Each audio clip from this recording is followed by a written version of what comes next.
पुढचा प्रश्न आहे, खालील वाक्याचे नकारार्थी वाक्यात रूपांतरण केलेले योग्य विधान ओळखा, असा प्रश्न इथं विचारलेला आहे। राजनचा अर्ज फेटाळण्यात आला।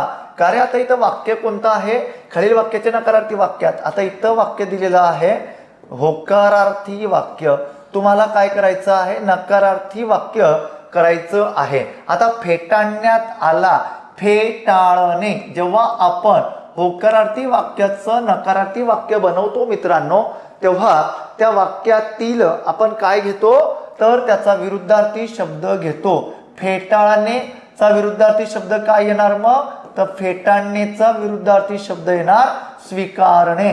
मग आता इथं काय आहे, इथं होकार आहे, तर दुसऱ्या वाक्यामध्ये येताना आपल्याला काय करावं लागणार आहे, नकार। नकार कसा करावा लागणार आहे, तर अर्थ न बदलवता, मी थोडं चांगल्या अक्षरात लिहितो, अर्थ न बदलवता, समजलं का, काय करावं लागणार आहे आपल्याला, तर अर्थ न बदलवता आपल्याला होकार नकार करावा लागणार आहे। कुणाचा, होकारार्थीचा नकार करावा लागणार आहे। ओके, 2 नंबरचा ऑप्शन लॉक किया जाय।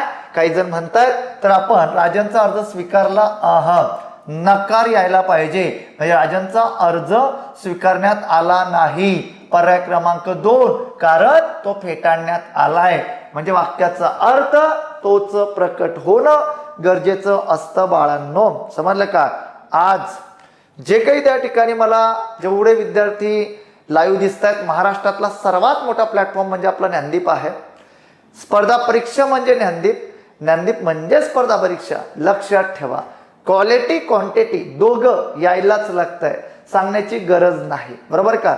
त्याच्यामुळं 25 प्रश्न असतात बरं का। आता बघा, राजांचं हे पर्याय पुढचं घेण्याची गरज नाही,